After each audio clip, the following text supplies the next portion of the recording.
ગામડીમાં વડીલોના વૃંદાવનમાં સંત શ્રી પંકજદાસજી મહારાજ. સાબરડેરીના ડિરેક્ટર અને કડવા પાટીદાર સમાજ પ્રમુખ સ્વર્ગ શ્રી જયંતિભાઈ પાટીદારે 4 વર્ષ પહેલા શરૂ કરેલા વડીલોના વૃંદાવન કાર્યક્રમ અંતર્ગત તીર્થધામ પ્રેરણાપીઠ ફીરનાના સંત શ્રી પંકજદાસજી મહારાજ ઉપસ્થિત રહી અને સર્વે હરિભક્તોને અમોલક દિવ્ય સંતવાણીનો લાભ આપ્યો હતો. સાદી અને સરળ ભાષામાં તેમને નિત્ય અને અનિત્યનો ભેદ તથા પરમાત્મા સરળ છે, પરંતુ આપણે સહજ બનીને તેમને પામવાની કોશિશ કરતા નથી.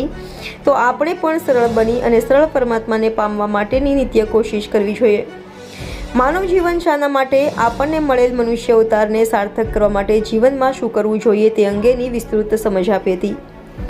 આ પ્રસંગે સંત શ્રી ધુળારામ મહારાજ, સંત શ્રી મણિરામ મહારાજ, સંત શ્રી દશરથસિંહજી બાપુ, નાના મણિરામ મહારાજ, કિસાન સંઘના પ્રમુખ શ્રી શામળ કાકા, જ્યોતિ હાઈસ્કૂલના શ્રી જીતુભાઈ સાહેબ, સ્વર્ગસ્થ જયંતિભાઈ પાટીદારના દીકરા ભરતભાઈ પટેલ તથા ધનાલ કંપાના શ્રી વાલજી બાપા તેમજ મોટી સંખ્યામાં હરિભક્તો ઉપસ્થિત રહ્યા હતા. સૌ સંતોએ પોતાની દિવ્ય અમૂલક વાણીનો પ્રસાદ સૌ હરિભક્તોને પીરસ્યો હતો.